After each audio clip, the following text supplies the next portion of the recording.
Olá! Hoje a gente vai mergulhar fundo numa das obras, mais importantes da literatura de Cabo Verde. É um livro que fala sobre um sentimento que, de um jeito ou de outro, muita gente conhece, né? Aquela mistura de dor e esperança de ter que deixar a própria casa para trás.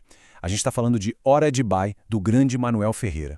Então, o título, Hora de Bai, é em crioulo cabo-verdiano e significa basicamente a hora de partir.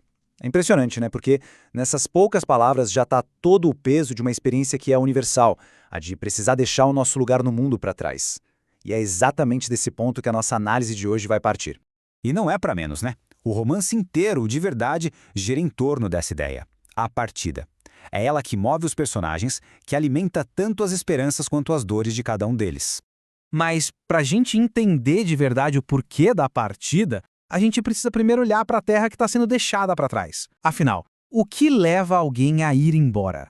E aí o livro já nos joga um paradoxo na cara. De um lado você tem a beleza, assim, imensa de Cabo Verde. Do outro, uma dureza que não dá trégua. A seca, gente, é um ponto-chave aqui. Ela não é só um cenário, sabe? Ela é quase como um personagem na história. Um que impõe as regras do jogo e acaba moldando o destino de todo mundo. Pois é. E essa luta contra a natureza, essa luta ambiental, acaba se transformando, claro, em dificuldade econômica. A pobreza, a falta de oportunidade, tudo isso é consequência direta de uma terra que, por mais amada que seja, nem sempre consegue dar o sustento para o seu povo. E o que acontece diante de um cenário desses? A imigração, a partida, deixa de ser só uma opção. Ela vira a principal e muitas vezes a única fonte de esperança que resta. Ir embora se transforma no grande sonho de conseguir uma vida melhor. Ok, então a gente já entendeu o porquê de partir. Agora, vamos sair um pouco do ato físico de ir embora e mergulhar na consequência emocional mais profunda disso tudo. E aqui, olha, aqui a gente chega no verdadeiro coração do romance e da própria cultura de Cabo Verde. E bem no centro de toda essa emoção está ela, a saudade. Mas atenção, não é só um sentir falta, não. É mais fundo. É uma nostalgia que chega a doer, sabe? É aquela sensação de que a ausência de algo ou alguém se torna uma presença constante na sua vida. E é justamente isso que o Manuel Ferreira coloca como o núcleo emocional do livro. Olha só essa citação do próprio livro que captura a ideia de um jeito perfeito. Esta terra seca-nos por fora, mas a saudade enche-nos por dentro, até transbordar. Uau! Isso mostra que a saudade não é um sentimento que vem e vai. Ela vira parte de quem se é. É a matéria que forma a identidade de quem precisou partir.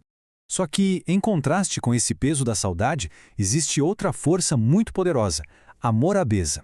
É aquele espírito de acolhimento, sabe? A resiliência, o calor humano que sobrevive a todas as dificuldades. A morabeza é a grande prova da força da comunidade, mesmo numa terra tão marcada pela partida constante de seus filhos.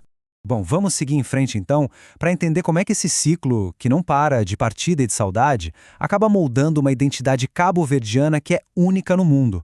Fica a pergunta, né? Como é que se define quem se é quando se vive dividido entre dois mundos?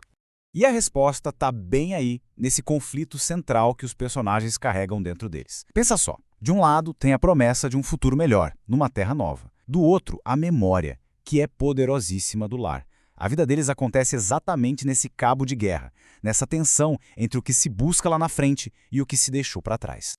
Ou seja, a identidade que o romance mostra pra gente é algo fluido, em movimento.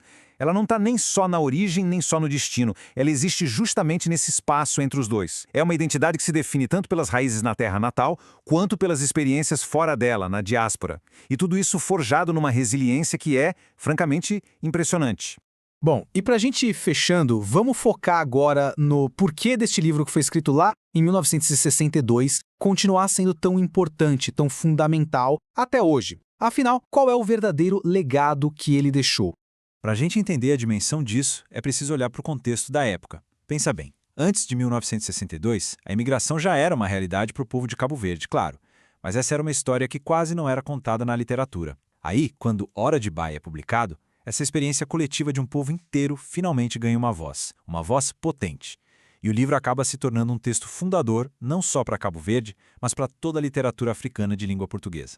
No final das contas, a maior de todas as conquistas do romance é essa. Ele conseguiu colocar em palavras a alma de uma nação. A alma de um povo cuja história é, em sua essência, uma história de despedidas. Isso tudo acabamos deixando com uma pergunta final. Uma pergunta que ultrapassa as páginas do livro e serve para qualquer pessoa que já teve que partir. Que pedaços de casa a gente carrega por dentro, não importa para onde a vida nos leve?